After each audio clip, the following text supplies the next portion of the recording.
जय हिंद दोस्तों। कैसे हैं आप सब। उम्मीद करता हूं कि इस कोरोना काल में आप सब सुरक्षित, स्वस्थ और प्रसन्न होंगे। आज हम इस वीडियो में करंट अफेयर की क्लास करने जा रहे हैं और 1 जनवरी से लेके 12 जनवरी तक जितने भी महत्वपूर्ण घटनाएं हुई हैं 2022 में, उनका हम इस वीडियो में अध्ययन करेंगे। तो चलिए शुरू करते हैं। लेकिन उसके पहले एक छोटी सी रिक्वेस्ट, यदि आपने इस वीडियो को लाइक नहीं किया है और इस चैनल को सब्सक्राइब नहीं किया है तो उसको पहले पूरा कर लें। तो आज का पहला प्रश्न है,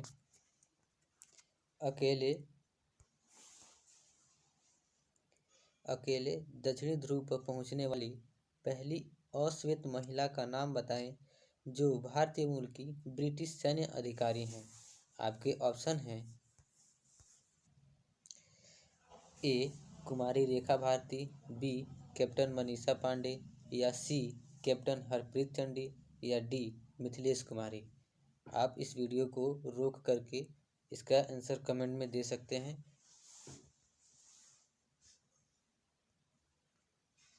पहले ही इस वीडियो में आपको इसका आंसर दे रहे हैं। इसका आंसर होगा सी, यानी कैप्टन हरप्रीत सिंह। इनके बारे में थोड़ी चर्चा कर लेते हैं, थोड़ी जानकारियाँ देख लेते हैं। तो कैप्टन हरप्रीत सिंह जो है वो उन्हें पोलर प्रीत के नाम से भी जाना जाता है। ये इनका नाम पोलर प्रीत भी है। ठीक है। कैप्टन हरप्रीत ने दक्षिणी ध्रुव के लिए अकेले इस काम को पूरा किया है। इसी के साथ वह पहली अश्वेत महिला बन गई हैं। पहली अश्वेत महिला बनी है कौन? कैप्टन हरप्रीत चंडी। इनका दूसरा नाम पोलर हरप्रीत के नाम से भी जानते हैं। कैप्टन हरप्रीत ने अपनी लाइव ब्लॉग पर इतिहास रचने की घोषणा की। कैप्टन हरप्रीत ने 3 जनवरी को 40वें दिन के अंत में कुल 700 मील यानी 1127 किलोमीटर की यात्रा पूरी की। अपने ब्लॉग पोस्ट में कहा कि वे सभी किट के साथ पुल या स्लेज को खींचते हुए दक्षिणी ध्रुव पर पहुंची। दक्षिणी ध्रुव पर हरप्रीत ने 0 से 50 डिग्री सेल्सियस नीचे के तापमान और लगभग 60 मील प्रति घंटे की हवाओं का सामना किया है। आपको तो ये बात पता ही होगी कि दक्षिणी ध्रुव पर जो तापमान होता है वो माइनस में होता है। 32 वर्ष की हरप्रीत चंडी वर्तमान में लंदन की क्वीन मैरी यूनिवर्सिटी से स्पोर्ट्स एंड एक्सरसाइज में मास्टर डिग्री की पढ़ाई कर रही हैं। अब बात कर लेते हैं थोड़ा दक्षिणी ध्रुव के बारे में। जो विषय चर्चा में रहा है कि जो इन्होंने दक्षिण ध्रुव पर चढ़ाई की है, तो दक्षिणी ध्रुव क्या है इस बारे में थोड़ा देख लेते हैं। दक्षिणी ध्रुव पृथ्वी का सबसे दक्षिणी छोर है। यह अंटार्कटिका में है जहाँ किसी प्रकार की आबादी नहीं है। यदि आप वर्ल्ड मैप देखेंगे तो ऊपर है आर्कटिक, वहाँ आर्कटिक, और नीचे है अंटार्कटिक। तो अंटार्कटिक पर ही दक्षिणी ध्रुव स्थित है। ठीक है। यह बहुत ही ठंडा स्थान है और यहाँ बर्फीली हवाएं चलती हैं। जाहिर सी बात है दोस्तों, जब बर्फ़ है तो बर्फीली हवाएं भी चलेंगी। जिस प्रकार रेगिस्तान में है, रेत है, तो वहाँ पर रेतीली हवाएं चलती हैं। उसी तरह दक्षिणी ध्रुव पर्वतीय महाद्वीप पर स्थित है जो बर्फ़ की मोटी चादर से ढका हुआ है। दक्षिणी ध्रुव जो है वो बहुत बड़ा बर्फ़ जो होते हैं वहाँ पर उनकी मोटी चादर से ढका हुआ है। यहाँ का न्यूनतम टेम्परेचर यानी तापमान -89.2 डिग्री होता है। यहाँ सबसे ज़्यादा पेंगुइन नामक उभयचर प्रजाति पाई जाती है। आपने पेंगुइन देखा है? यदि आपने नहीं देखा है तो उसका फ़ोटो सर्च करके देखिएगा। बड़े प्यारे जानवर होते हैं पेंगुइन जो बर्फीले क्षेत्रों में रहते हैं। ब्रिटेन के बारे में देख लेते हैं क्योंकि ये ब्रिटेन की निवासी हैं।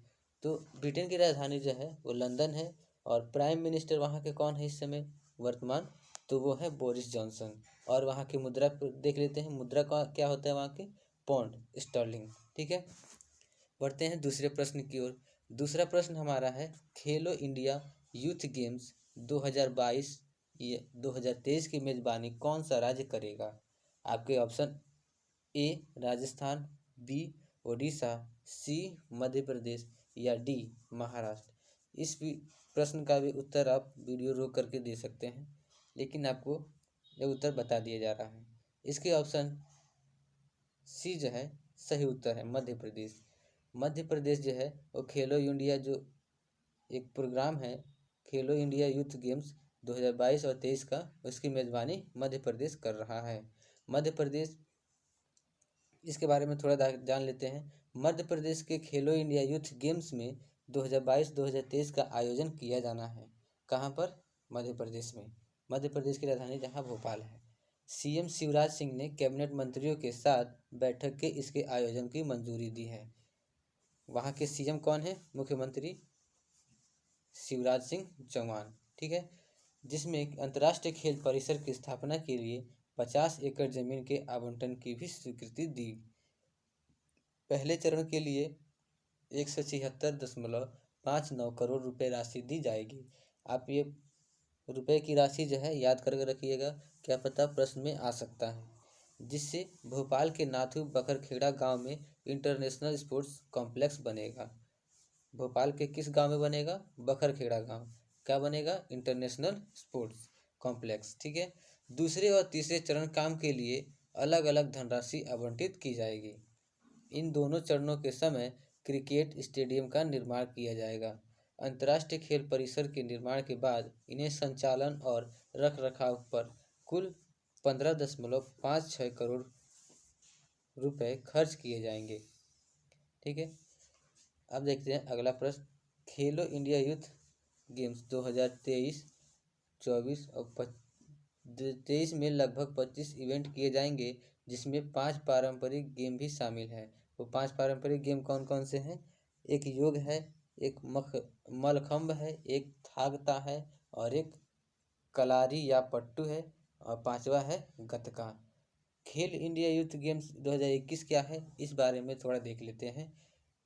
खेल इंडिया यूथ गेम्स 2021 का आयोजन हरियाणा के पंचकुला में 5 फरवरी से 14 फरवरी 2022 को किया जाएगा, जिसे वर्ष 2022 में स्थगित कर दिया गया था। 2021 में स्थगित कर दिया गया था। खेलो इंडिया यूथ गेम्स का यह चौथा संस्करण एडिशन रहा है। इन खेलों में 8500 खिलाड़ी यानी 8500 खिलाड़ी भाग लेंगे। इस खेल में कितने लोग पार्टिसिपेट करेंगे? 8500। सभी खिलाड़ी अंडर 18 होंगे, यानी कि उनकी उम्र जो है कितनी होगी? 18 वर्ष। जिसमें 5072 एथलीट, 2400 महिलाएं और 2672 पुरुष शामिल हैं। खेलो इंडिया यूथ गेम्स 2020 यह तीसरा एडिशन है, तीसरा संस्करण गुवाहाटी में आयोजित किया हुआ था। 2021 वाला कहाँ पर हुआ था? हरियाणा में। और 2022-23 मध्य प्रदेश में। लेकिन 2020 वाला कहाँ हुआ था? तो तीसरा संस्करण गुवाहाटी में यानी असम में हुआ था। खेलो इंडिया यूथ गेम्स की शुरुआत, इस पर थोड़े नज़र डाल लेते हैं, कहाँ से हुई थी। भारत में खेल संस्कृति को पुनर्जीवित करने के लिए खेलो इंडिया गेम्स की शुरुआत की गई थी। सबसे पहला गेम इंदिरा गांधी स्टेडियम दिल्ली में 21 जनवरी 2018 में खेला गया था। यदि आपसे पूछा जाए प्रश्न कि इंदिरा गांधी स्टेडियम किस राज्य में है या किस केंद्र शासित प्रदेश में है, तो आंसर क्या होगा उसका? दिल्ली। दूसरा गेम महाराष्ट्र के पुणे में 9 जनवरी 2019 को खेला गया था। इसका पहला गेम इंदिरा गांधी स्टेडियम दिल्ली में 31 जनवरी खेला गया था और दूसरा महाराष्ट्र के पुणे में 9 जनवरी 2019 को खेला गया था। तीसरा गेम गुवाहाटी में 2020 में खेला गया था और चौथा गेम 2021 में हरियाणा के पंचकुला में फरवरी 2022 में आयोजित किया गया है। तीसरा प्रश्न, ये बहुत ही एक इम्पोर्टेंट प्रश्न है कि रेलवे बोर्ड के नए सीईओ और चेयरमैन कौन हैं। आपका ये प्रश्न जो है आने वाली परीक्षा जो भी है, पुलिस है, कांस्टेबल है या पेट है या फिर लेखपाल है या किसी भी सरकारी एग्ज़ाम के लिए बहुत महत्वपूर्ण हो सकता है। तो आप इस जो प्रश्न है इसको अच्छे से देखें। रेलवे बोर्ड के नए सीईओ और चेयरमैन कौन है? तो आपका ऑप्शन है ए अभय कुमार शर्मा, बी विनय कुमार त्रिपाठी, सी अक्षय यादव या डी अविनाश प्रकाश। तो आपके ऑप्शन है डी विनय कुमार त्रिपाठी। इनके बारे में थोड़ा जान लेते हैं कि विनय कुमार त्रिपाठी कौन है। उन्होंने सुनीत शर्मा की जगह ली, जो 31 दिसंबर 2021 तक इस पद पर कार्यरत थे। तो यदि प्रश्न पूछा जाए आपसे कि विनय कुमार त्रिपाठी से पहले भारत के रेलवे बोर्ड के अध्यक्ष कौन थे, चेयरमैन कौन थे, तो सुनीत शर्मा थे। ठीक है। विनय कुमार इससे पहले नॉर्थ ईस्टर्न रेलवे गोरखपुर कहाँ है, उत्तर प्रदेश के जनरल मैनेजर भी थे। ये पहले क्या करते थे, गोरखपुर में जनरल मैनेजर थे। वह 1983 बैच के IRSEE ऑफिसर हैं। विनय कुमार त्रिपाठी 31 दिसंबर 2022 तक इस पद पर रहेंगे। यानी कब तक ये बने रहेंगे इस पद पर, 2022 तक। यानी अगले 2023 में क्या होंगे, चेंज हो जाएंगे, दूसरा कोई इस पद पर बैठेगा। अब थोड़ा नज़र डाल लेते हैं कि रेलवे बोर्ड का अध्यक्ष और CEO पद क्या होता है और कौन बन सकता है। तो रेलवे बोर्ड के अध्यक्ष सभी सदस्यों के प्रमुख होते हैं और वह रेलवे के सारे फैसलों में शामिल होते हैं। जो रेलवे बोर्ड के अध्यक्ष होते हैं वो क्या, रेलवे बोर्ड के सारे फैसलों में शामिल होते हैं। इसके अलावा उनके पास रेलवे की सभी प्रोडक्शन यूनिटी यानी कि कोच फैक्ट्री DFCCL, इसका फुल फॉर्म क्या होता है, dedicated freight corridor corporation limited, RailTel जैसी रेलवे की PSU की जिम्मेदारी होती है। किसके पास, रेलवे अध्यक्ष के पास, रेलवे बोर्ड के पास। रेलवे बोर्ड के जो अध्यक्ष की नियुक्ति कौन करता है, तो ये प्रश्न भी आपके लिए इम्पोर्टेंट है, आप इसको याद रखिएगा। रेलवे बोर्ड के चेयरमैन और सदस्यों की नियुक्ति ACC यानी कि अपॉइंटमेंट कमेटी ऑफ कैबिनेट करती है। कौन करती है, ACC। इसका फुल फॉर्म क्या है, अपॉइंटमेंट कमेटी ऑफ कैबिनेट करती है। रेलवे के पहले CEO कौन थे, यदि इस प्रश्न के बीच में आपसे ये प्रश्न पूछ लिया जाए कि रेलवे के पहले CEO यानी अध्यक्ष कौन थे, तो आपका आंसर होगा VK यादव। VK यादव कब थे, उन्हें सितंबर 2020 में CEO बनाया गया था। VK यादव के बाद सुनीत शर्मा CEO बने थे और अब विनय कुमार त्रिपाठी CEO बने हैं। यदि संख्या पूछी जाए कि रेलवे के कितने अध्यक्ष कितने बने हैं अभी तक, तो 3 बने हैं। चौथा प्रश्न आपके सामने ये है कि भारत ने किस पड़ोसी देश में 1909 ऑयल टैंक बनाने का फैसला किया है। आपके ऑप्शन है चीन, बांग्लादेश, पाकिस्तान या श्रीलंका। आपके ऑप्शन में से डी जो है सही उत्तर है, श्रीलंका। श्रीलंका ने क्या किया है, भारत के जो ये पड़ोसी देश भी है और ये 99 ऑयल टैंक बनाने का फैसला किया है, श्रीलंका। श्रीलंका की राजधानी कहाँ है, पहले इसकी राजधानी थी कोलंबो, लेकिन अब इसकी राजधानी वर्तमान में है जयवर्धनेपुरा। ठीक है, कहाँ पर है, जयवर्धनेपुरा। इस विषय के बारे में थोड़ा जान लेते हैं। भारत अब श्रीलंका में करीब 100 साल पुराने त्रिकोमाली ऑयल फॉर्म के नए सिरे से बनाएगा। इसे फॉर्म 99 टैंक है। हर टैंक में 12,000 किलोलीटर ऑयल स्टोर किया जा सकता है। दूसरे विश्व युद्ध के आसपास इसे ब्रिटेन में बनवाया था। किसने बनवाया था, ब्रिटेन ने। कब, दूसरे विश्व युद्ध जब हुआ था। दूसरा विश्व युद्ध कब हुआ था दोस्तों, तो 1939 से हुआ था और 1945 तक चला था। इस इलाके को क्या कहा जाता है, चाइना बे यानी चीन की खाड़ी भी कहा जाता है इस इलाके को।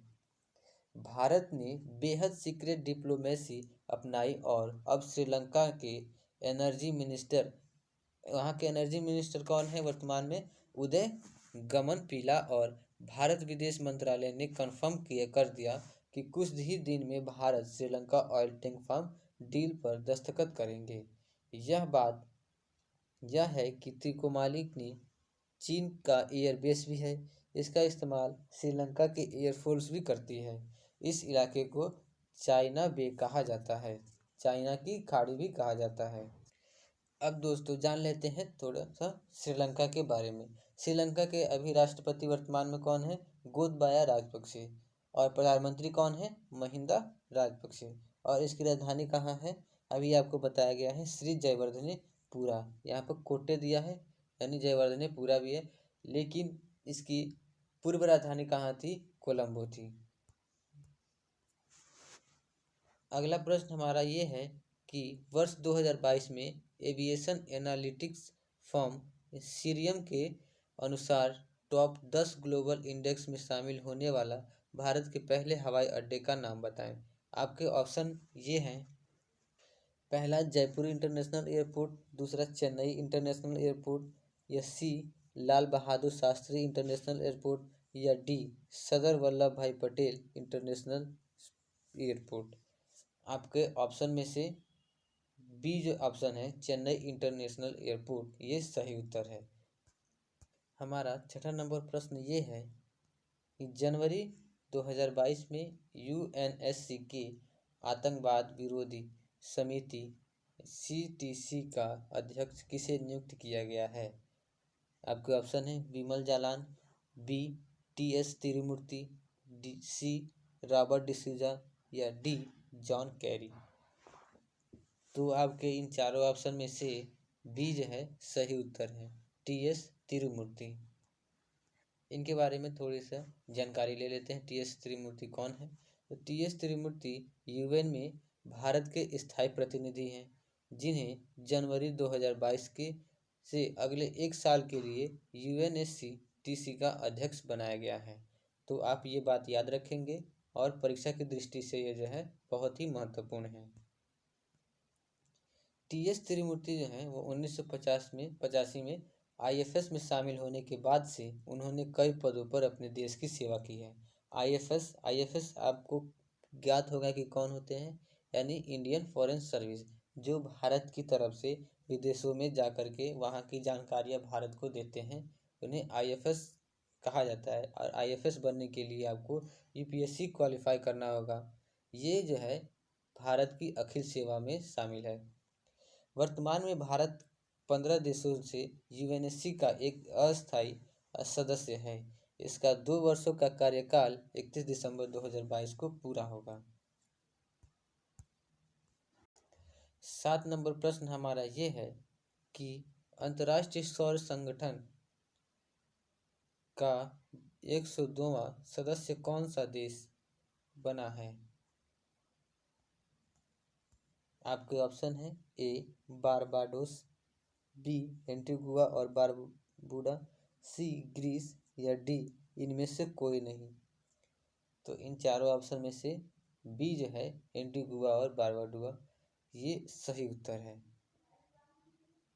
सौर नेतृत्व वाले दृष्टिकोण के माध्यम से ग्लोबल एनर्जी संक्रमण को उत्प्रेरित करने के लिए 4 जनवरी 2022 को एंटीगुआ में बारबूडा आईएसए में शामिल हुए। एंटीगुआ के पीएम इस समय कौन है, ग्रेस्टन ब्राउन ने आईएसए के ढांचे के समझौते पर हस्ताक्षर किए हैं, जिससे इस समझौते में शामिल होने वाला यह 102वां सदस्य बन गया है। हमारा 8वां प्रश्न ये है, सी ड्रैगन किस तरह का बहुपक्षीय समुद्री युद्धाभ्यास है जिसमें भारत के सहित 6 देशों ने जनवरी 2022 में हिस्सा लिया है। आपके ऑप्शन ए एयरक्राफ्ट कैरियर रोधी, बी पनडुब्बी रोधी, या सी विध्वंसक जहाज रोधी, या डी मिसाइल रोधी। आपके इन चार ऑप्शन में से बी जो है सही उत्तर है, यानी पनडुब्बी रोधी। पनडुब्बी आप सामान्य भाषा में जानते ही होंगे कि पनडुब्बी जो है वो जल के अंदर हमारी सैन्य शक्तियों के द्वारा एक युद्ध लड़े जाने वाली एक तकनीक है, जो जल के अंदर ही क्या करती है, आक्रमण करती है। और हमारे बहुत से जवान जो हैं भारतीय सैनिक उनमें अपना कार्य करते हैं और देश की सेवा करते हैं। यह नेवल एक्सरसाइज प्रशांत महासागर में 5 जनवरी 2022 को आयोजित हुआ है। ठीक है, किस महासागर में, प्रशांत महासागर में। इसमें 6 देश जो हैं वो देश कौन कौन से हैं, America, Bharat, Australia, Canada, Japan और दक्षिण कोरिया की नेवल फोर्स ने हिस्सा लिया है। ये सभी देश जो हैं ये विकसित और विकासशील देश हैं। ठीक है, कितने देश हैं, 6 देश। इनमें से भारत, जापान, ऑस्ट्रेलिया और अमेरिका क्वाड का हिस्सा है। ठीक है, थोड़ी नज़र डाल लेते हैं कि जो अभ्यास है सी ड्रैगन उसके बारे में। इसे यूएसए इंडो पैसिफिक कमांड के ने शुरू किया था। अब यह मल्टी लेटरल यानी कि बहुपक्षीय युद्धाभ्यास है। एक्सरसाइज मुख्य रूप से एंटी सबमरीन वारफेयर यानी ASW ट्रेनिंग पर केंद्रित है।